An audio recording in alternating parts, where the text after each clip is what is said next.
Care to guess what the subject of tonight's video is? If you guessed tughras, you are on the right track. I am Benjamin, and I'm going to share with you my experience with Thumbprints of Empire. That's what I call the tughra. Let me go ahead and switch this around and give you a hello face-to-face before I begin. I'm Benjamin, and welcome to Numismatic Notes with Benjamin. If you haven't already chosen to subscribe, please do so. And like, dislike, cuss, discuss, hate on, or comment on my videos. Tonight I'm going to share with you my experiences with tughras.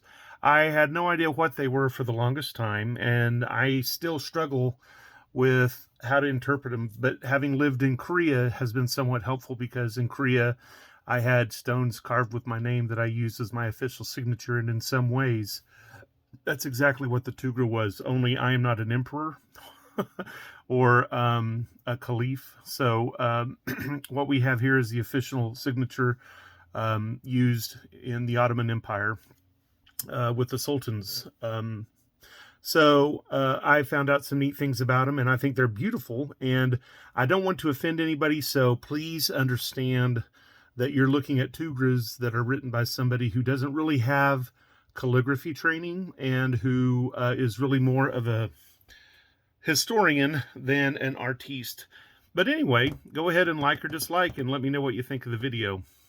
Oh, to a viewer who shared with me that the pyramids in the Sudan are from the Merowe region, thank you for that. And I'll take your word for it that that region's pretty safe to travel in.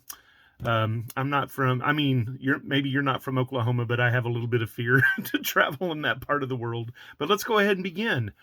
The Thumbprints of Empire. So when I was a little boy, I used to look out my bedroom window, and I used to look at the quarter moon, and I would see God peeling back the sky and looking in on his creation, and what I saw as the moon was actually his thumbnail. And so that was always meaningful, and it helped me to visualize just how big God was and how insignificant I was, but also how much of a father and a protector he could be for me as a weak and defenseless child. So whenever I first started collecting coins, and I got coins that had weird things like this appearing on them, for example, turkey, or older turkey, or even I guess Egypt, for example, they're just on coins from all over the world, and they're beautiful. And I never understood what they were, but to me, they looked like a giant thumbprint, a giant thumbprint. And so I was intrigued enough to discover later on that each of these tughras have a rich meaning, and I wanted to break it down for you. This is a fun project, and while I'm not good with Turkish calligraphy, I wouldn't say I'm terrible with calligraphy in general. Here's an example of my handwriting, and to this day, I can go to a restaurant, and when I sign my credit card, I get compliments from people. And, you know, to some people, it's just messy. But whenever I lived in Korea, more than one Korean came up to me and said I had beautiful handwriting that looked very Arabic. And I thought it was very interesting. I see some Arabic components. I see some repeat circling, and I see some flourishes up top. And I see, instead of dots, I see little lines that are in line with my handwriting. And it's not a signature that I'm afraid anybody's going to be able to steal real easily. And then I remember one day I was at American Precious Metals Exchange in Edmond, Oklahoma. Yes, I am a former employee of that place. And somebody was asking me about that symbol on Turkish, and I didn't know what to tell them. So I started doing an internet search, and I was quite pleased with what I found. And I found that, you know, there's components of the tughra, and so let's just go over what they are. There's the component, and you can't see my handwriting, but it says stacked writing. And right in the middle there, you might have some stacked handwriting, perhaps names, titles of the person, and usually the Sultan written right there in the middle. And I don't pretend to even understand, much less how to pronounce Turkish, but over, up here in this corner is kind of what the internet said this portion of the tughra was called. So this is the sir or the sere portion, which is a stacked writing portion of the tughra.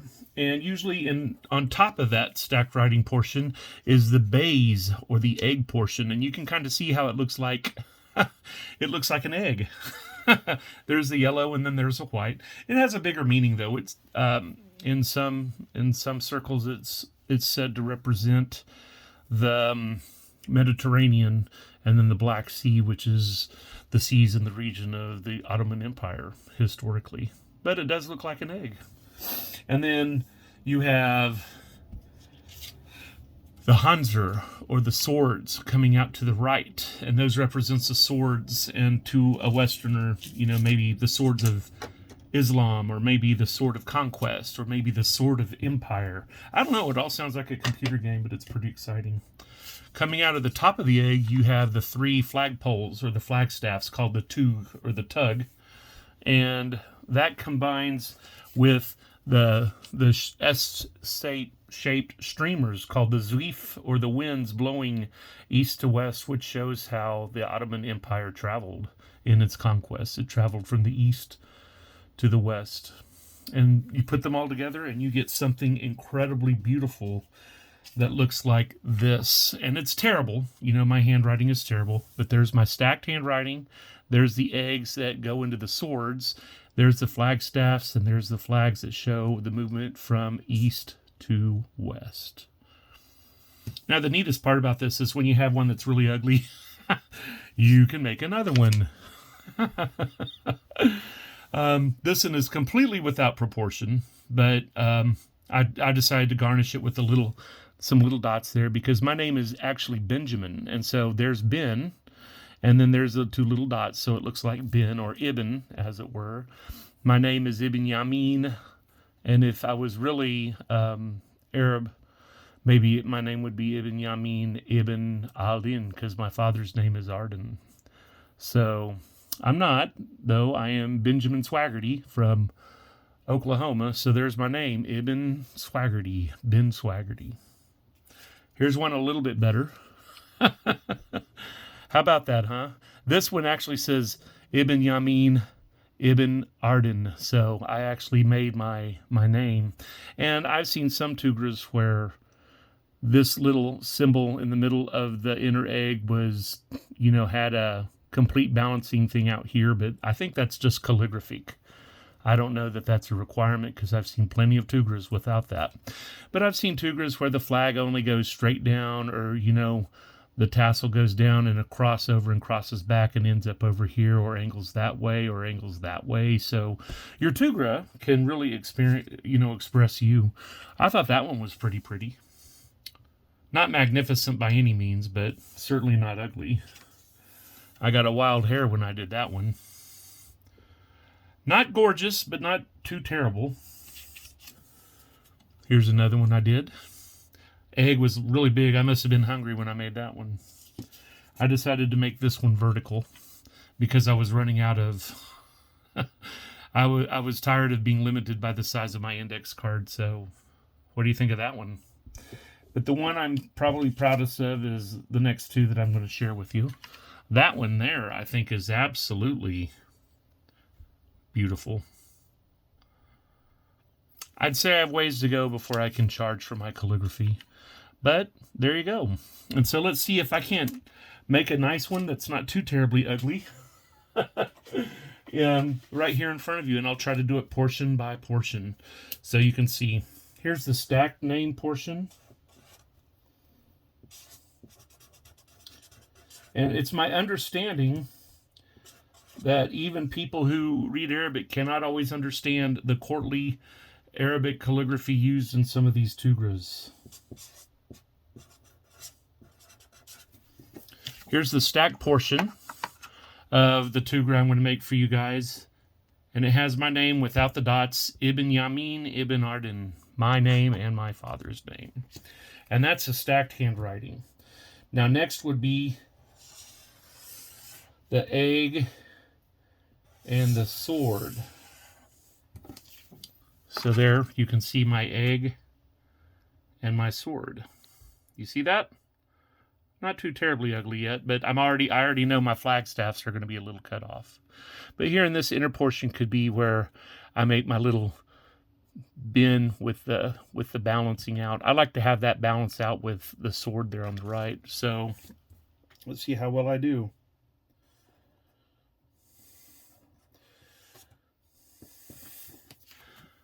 There you go. A little bit of calligraphy there. Now I'm going to add my flags to it.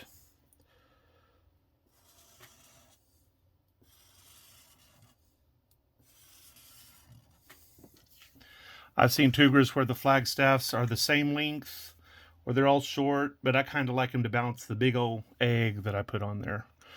And then finally, you know, the pennants or the flags that show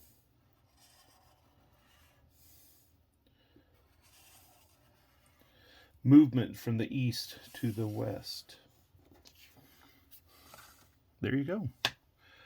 Not beautiful, but not too bad. What do you think? I'm Benjamin. I am not Turkish. I'm not Arabic. I am an appreciator of art, and if you like to see the tughra on coins from around the world or even on banknotes from Afghanistan or the Ottoman Empire, then you might appreciate just as much as I do the Thumbprints of Empire. If you have any comments or questions, please put them in the comments, and thank you for your patronage of my website. I am Benjamin. I have 555 followers. I'm so close. I'm halfway to 1,000, and I hope you have a wonderful, wonderful holiday season. Have a good day.